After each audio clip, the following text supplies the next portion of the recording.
Good morning, praise the Lord. ఈరోజు దేవుడు మనతో మాట్లాడుతున్న వాక్యాన్ని ధ్యానిద్దామా. కీర్తనల గ్రంథము 5వ కీర్తన 11, 12 వచనములు. నిన్ను ఆశ్రయించు వారందరూ సంతోషించుదురు, నీవే వారిని కాపాడుదువు కనుక వారు నిత్యము ఆనందధ్వని చేదురు. యెహోవా, నీతిమంతులను ఆశీర్వదించు వాడవు నీవే. కేడముతో కప్పినట్లు నీవు వారిని దయతో కప్పెదవు. కావున నీ నామమును ప్రేమించువారు నిన్ను గూర్చి ఉల్లసింతురు.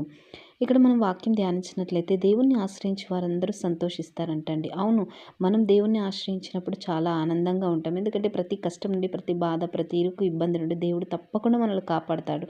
కాపాడినప్పుడు మనం ఏం చేస్తామండి, తప్పకుండా దేవుని ప్రతి నిత్యము మనం ఆనందం చేస్తూ ఉంటాం. నా దేవుడు నా జీవితంలో చేసిన గొప్ప మేలును బట్టి దేవునికే మహిమ, ఘనత, ప్రభావములను చెల్లిస్తూ ఉంటాము.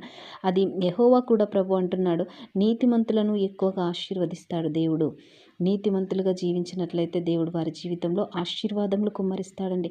కేడంతో కప్పినట్లు నీవు వారిని దయతో కప్పెదవు కదా ప్రభువా అని దావీదు భక్తుడు చెప్తున్నాడు. కావున నీ నామమును ప్రేమించువారు నిన్ను గూర్చి ఉల్లసింతురు.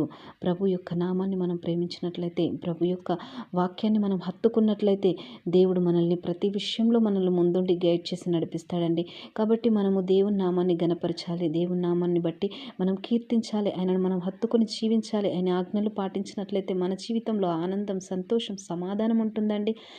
చూసారా, ఇక్కడ దావీదు భక్తుడు ఎంత స్పష్టంగా చెప్తున్నాడు అంటే, ప్రభు యొక్క మనస్సును ఎరిగిన దేవుడు ప్రభు యొక్క మనస్సును ఎరిగిన దావీదు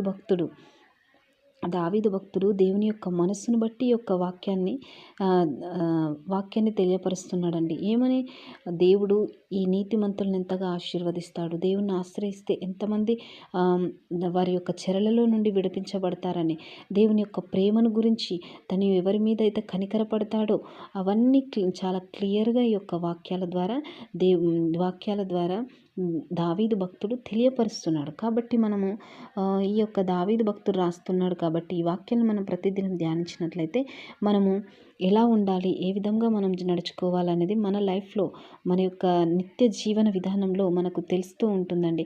అందుకే నేనైతే కీర్తనల గ్రంథం స్టార్ట్ చేశానండి. ఇది చాలా బిజీ షెడ్యూల్ ఉన్నవారు, జాబ్స్ చేసేవారికి కొంచెం చదవడానికి చాలా టైం దొరకక ఉంటున్నారు కాబట్టి నేను ఈ కీర్తనల ధ్యానాంశాన్ని మొదలు పెట్టానండి. సో మనం ప్రతిదినం చదువుతున్నప్పుడు ఈ యొక్క వాక్యం మన హృదయంలో అన్వయించుకొని, నేను ఈ విధంగా ఉన్నానా, నేను ఎలా ఉన్నాను, దేవునికి ఇష్టంగా ఉన్నానా, అయిష్టంగా ఉన్నానా, దేవుని సంతోషపెడుతున్నాను, మనుషులను సంతోషపెడుతున్నాను, దేవుడు ఏ విధంగా ఉంటే నన్ను దీవిస్తాడు, ఏ విధంగా ఉంటే నన్ను బ్లెస్ చేస్తాడు, ఇలా ఉంటే నా లైఫ్లో ఏది దేవునికి ఆయాసకరంగా ఉందో దాని నుండి నేను విడుదల పొందుకోవాలి. అలాంటప్పుడు దేవుని నేను నామాన్ని గణపరిచినట్లయితే దేవుడు నన్ను గణపరుస్తాడు.